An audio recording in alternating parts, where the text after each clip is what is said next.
Pensemos en esto. En el mundo antiguo, el sonido no era solo para entretenerse, era medicina. Hoy vamos a meternos en una de las primeras historias que tenemos sobre la musicoterapia. Va de cómo las cuerdas de una lira se convirtieron en la única cura posible para el espíritu atormentado de un rey. A ver, ¿puede de verdad una canción salvar a un rey? Esa es la pregunta que está en el centro de todo esto.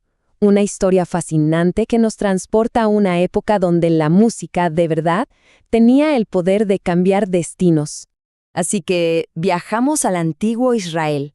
Vamos a descubrir cómo usaban la música para reparar el espíritu. Veremos cómo una simple melodía se convirtió en medicina para un rey con el alma rota, en lo que de hecho podría ser el primer caso de musicoterapia del que se tenga registro. ¡Increíble! Bueno, vamos a meternos de lleno en esto. Les presento a nuestro protagonista, Saúl, el primer rey de Israel.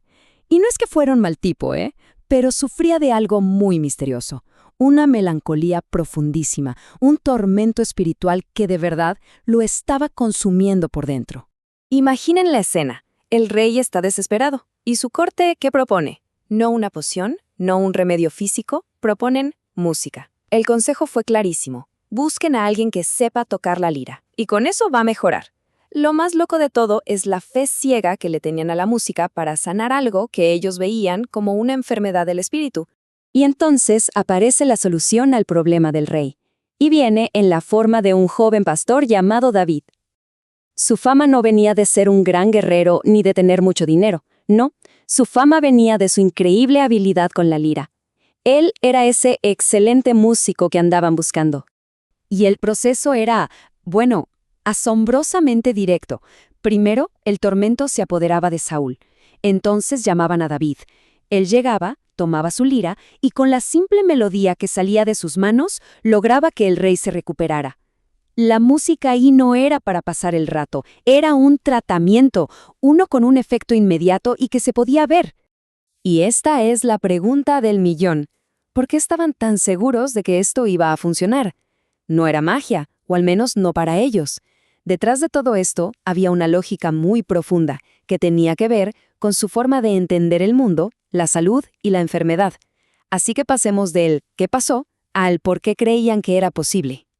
A ver, para entender cómo lo curaban, primero tenemos que entender qué pensaban ellos sobre la salud. Y no se trataba solo del cuerpo, Era un equilibrio total que tenía que ver con la moral y con el espíritu. Y aquí está el meollo del asunto. Para ellos, la salud y la virtud iban de la mano. Estar sano era de alguna forma estar en armonía, estar bien. Y la enfermedad, pues era una consecuencia del pecado, de una especie de desafinación espiritual. Por eso la solución no podía ser física, tenía que ser espiritual. La música no solo calmaba los nervios, restauraba la armonía interior, y con ella la salud. Y miren qué interesante esta comparación. Por un lado, tenían rituales muy claros para purificar el cuerpo, lavar la ropa, los baños, cosas físicas, tangibles. Pero para el espíritu, para esa angustia que sentía Saúl, la herramienta era otra, el sonido.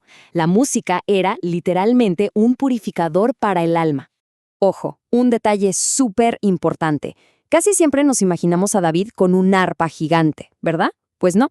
Los textos originales hablan de un quinor, que es un tipo de lira. Y esto no es un dato menor, para nada. El tipo de instrumento y cómo se tocaba es clave para entender su efecto. El texto es muy específico. Dice que David tomaba la lira y tocaba. No dice que cantaba. Para Saúl, lo más seguro es que usara solo los dedos, sin púa, para sacar un sonido mucho más íntimo, más dulce. No era música para una fiesta, para nada. Era música para sanar. Un sonido diseñado para la intimidad y para calmar un espíritu en plena tormenta. Claro, esta experiencia de sanar a Saúl marcó a David para siempre. Así que cuando él se convierte en rey, lleva esa idea mucho, mucho más allá. Básicamente, lo que hace es institucionalizar el poder del sonido sagrado para toda la nación. Pasa de una terapia individual a una escala nacional. Y fíjense, no puso a cualquiera a cargo de esto. Eligió a los levitas, una tribu que se consideraba pura de pecado. La lógica era simple. Solo un canal puro podía transmitir un sonido sagrado, un sonido que cura. Ellos se convirtieron en los guardianes de este arte. Y la escala de todo esto era, bueno, monumental. 4.000 músicos. No sabemos si el número es literal o simbólico, pero nos da una idea clarísima de la tremenda importancia que David le dio a la música. Esto no era un coro de fin de semana, ¿eh? Era una institución fundamental del Estado. Y toda esta infraestructura musical increíble sentó las bases para el culto en el primer templo, el que construyó el hijo de David, Salomón. La música se convirtió literalmente en el corazón que hacía latir la vida espiritual de Jerusalén. Entonces, ¿cómo sonaba el templo? Pues era toda una orquesta sagrada. Hay que imaginar las cuerdas de las liras y las arpas tejiendo las melodías, los címbalos marcando el ritmo, y por encima de todo, el llamado solemne de las trompetas. Una sinfonía entera diseñada para elevar el espíritu y conectar a la gente con lo divino. Hay un texto antiguo que tiene una imagen preciosa para describir esto. Imagina a David en una nueva Jerusalén, y su música es como un puente entre dos mundos. ¡Qué maravilla!